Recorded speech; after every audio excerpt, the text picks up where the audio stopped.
if you want to know how to make a unique framed photo gallery shadow box, then keep watching because I'm going to show you how. Hi, I'm Sarah. I'm the creator and designer behind this channel, and I'm here to teach you how to get the best of your Cricut machine, but also incorporating other free software. And today I'm going to show you how to make these photo number shadow boxes in Canva and Cricut Design Space, and it is really easy. Now, the difference between this and the photo numbers that I showed you a couple of weeks ago is that this is a photo gallery. If you look close up, you can see that there's lots of photos in there. So if that was for a 21st, you would fill them with whoever's birthday it was, lots of photos of them. But because I was just creating it today, I've just filled it with places I've travelled and thought that would just be fine for today. So I'm going to teach you how to make the photo numbers in Canva. Then we're going to upload the numbers over to Cricut Design Space. I can't really use this all the time because it reflects the light, but you can see there that you can frame that, and that looks really great as a piece of framed art. You could also use it as a scrapbooking layer, an amazing card, because actually they're not that difficult to make. And I love the fact that you can have a photo gallery within some special numbers. You could do a word, you could do that as a wedding, Mr. and Mrs. with the name. A family one, that'd look great as a family, all in black and white with black and white pictures. In fact, I'm going to do that. I'm going to make that because that will be amazing. There's so much you can do, but we're going to start with the basics. We're going to make a 21. We're going to make it in Canva, upload it to Cricut Design Space, and make the shadow box. And it's actually very easy. So let's hop over to Canva first, the free version, and I will show you how to get started. So on the right hand side, you want create a design, custom size, and I'm going to go for 800 by 1200 because I want it to be big enough when I upload to Cricut Design Space, and I want to fit both of my letters onto my template. So I'm going to go on to elements and I'm going to type in there collage, and we're going to first of all make our collage of photos. So this is a collage frame, and they do it in all different shapes and sizes, so you can have all different size photos. Actually, in hindsight, I wish I'd have done that, but we'll go with this for now because it's already made. But yeah, you can get it in all different orders. So I've just dragged that so that it more or less fits the page. Don't worry if you've got a gap because we're going to drag it in so it doesn't matter. And now we're going to start adding pictures. So you're just going to your uploaded files. This is all on free Canva. And I'm just going to drag random photos in. Obviously, if this was someone's birthday, you'd drag pictures of those. Or if it was a family one, you could add family through the years. Wedding, you would add pictures of the couple. There's so many possibilities. I mean, this one I could actually do the word holiday or travel, but it's just adding all of your photos until you've got a full gallery of photos. And once you've got that, we can download it. So what I'm doing now is I'm just clicking on the document color. So you just click on your file, and eventually, I don't know how I did this before, you have to click about a bit, but that's it, you click on it and then document color and click white, and that will make your background white. So once you've done that, you can name it. I'm just going to give it a letter so I can find it, and I'm going to download as a JPEG. So this is in the free version, so I'm not going to resize it. It will be fine. Allow the download.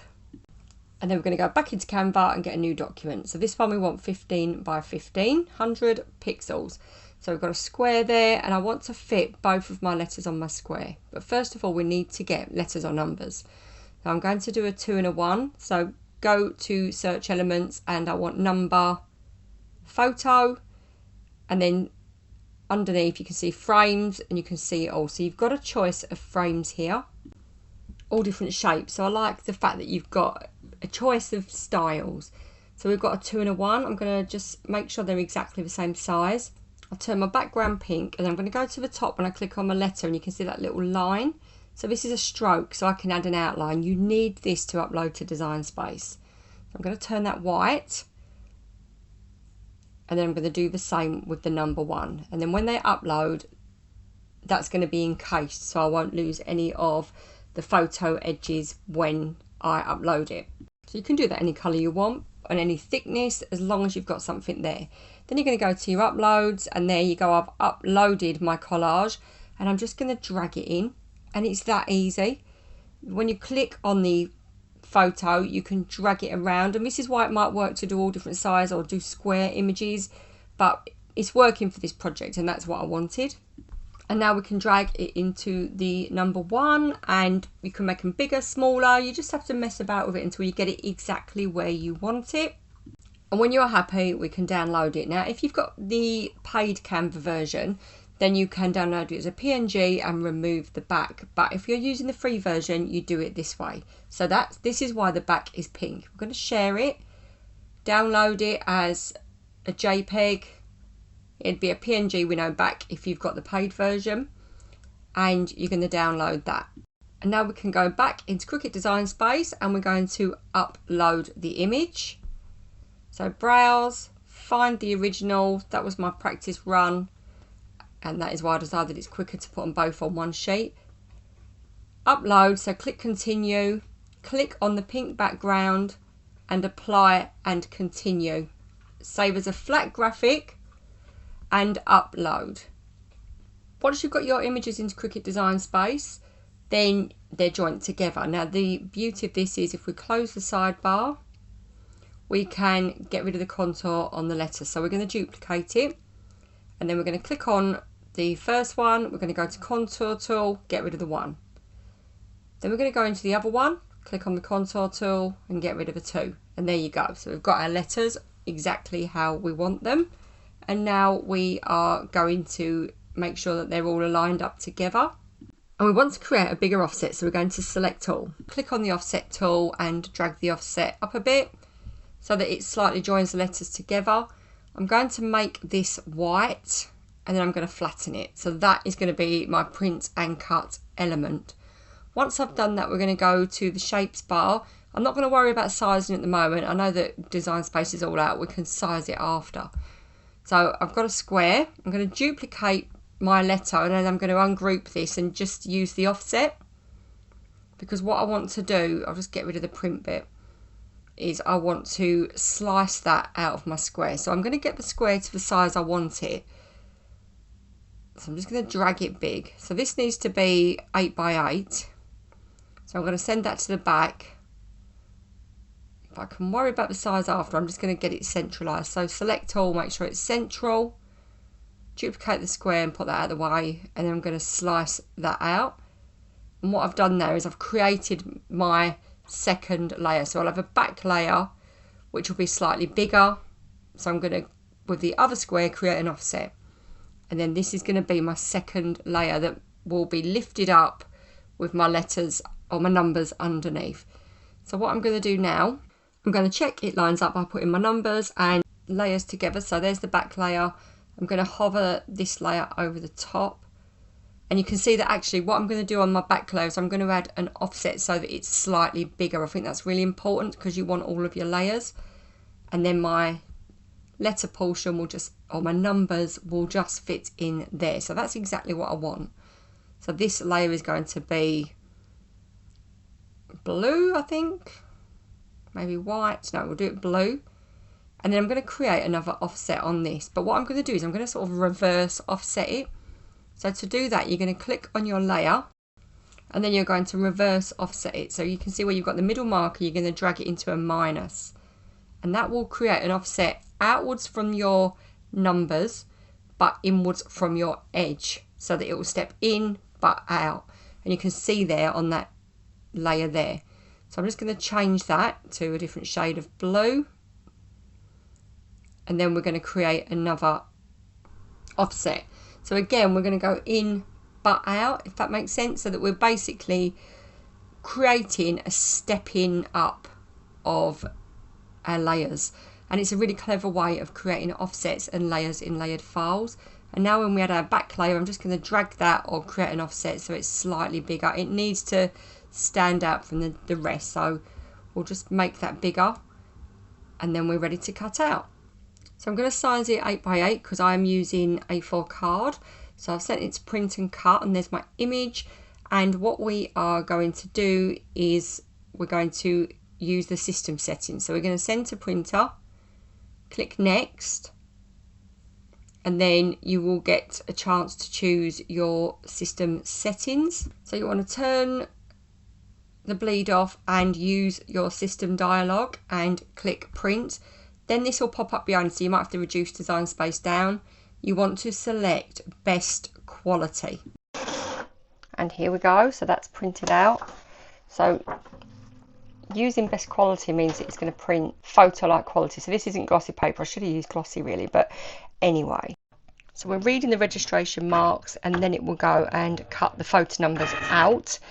If you struggle with print and cut, then go and check out my print and cut tutorial, because I start right at the beginning and tell you everything you know, including some troubleshooting tips. And here we are, we're cutting out.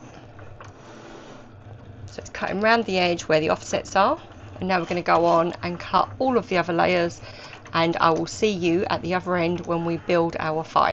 And here we are, all cut out. So we've got our layers. I did cut one of my blue layers, both of my layers on blue with the same colour blue, but I just felt, I'll just show you, it just didn't work. Well, obviously I'm going to lift them up, but it just didn't work with one shade of blue, so I went with a different shade. And now we're going to build it. So I'm going to build it with sticky pads. Got 4 layers, so check your layers first of all, and we want to build that up on the outside, and then the 21 is going to go inside. Okay, what we're going to do is we're going to start building from the back. Now, in theory, that's got to go down first. So I think what I'm going to do is I'm going to put that down with glue, because that fits perfectly inside of there, but then this is going to be lifted. So I'm going to use my glue for that one. I suppose I could have print and cut the whole square. I'm going to put that in position. Like that's where that's going to fit, and I'm going to fit that in. Once I've got that in, I'm going to lift that out, and that's going to sit flat on there. And there you go. And then we're going to start building up with sticky pad and build it up at the corners.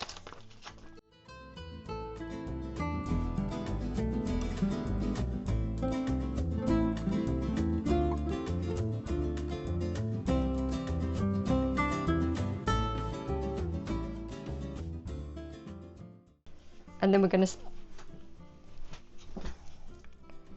position that so it fits and it sits up. Now the only thing I'm going to say is I think it needs some sticky pads in the middle, because it's just flopping down a bit.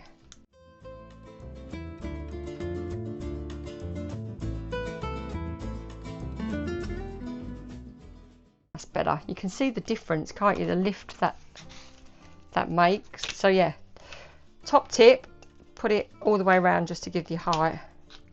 Now I've only got that bit there that I'm not happy with, so I'm just going to get a tiny sticky pad and pop that under there. It's just about making it look, don't like that there at all. Move that along. That's it. And now for the next layer. So with this one, I'm going to remember that I did need a bit of height around the sides.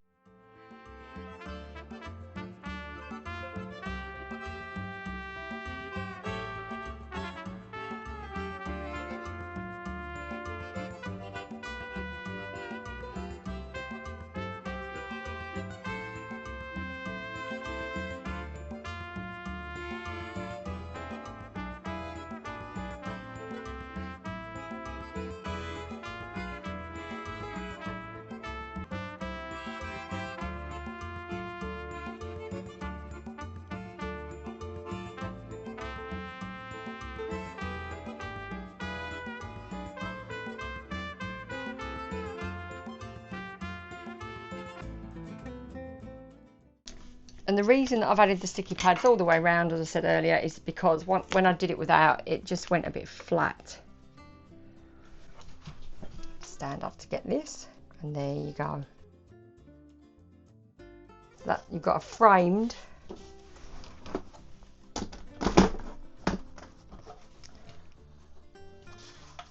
'21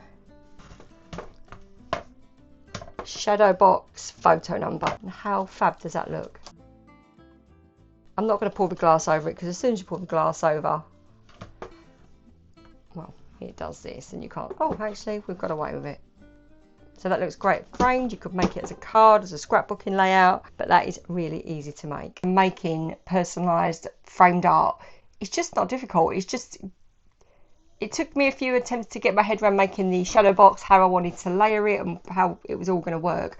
Once I got my head around that, it wasn't that bad. If I made it again, I'd make a few more layers. I'd probably make my 21 just a square so that I could just put it on the back, because I don't think that really mattered as much. It didn't need, but then does it matter because it looks great anyway. And it's layered. I've got layered colours. I love the way it's come out. So please do let me know how you got on, if you've made one yourself. Tell me what you found was easy. Any tips for anybody to get better? Drop them below, because it's always great to learn off somebody else. Thank you so much for crafting along today, and I will see you next time. Happy crafting.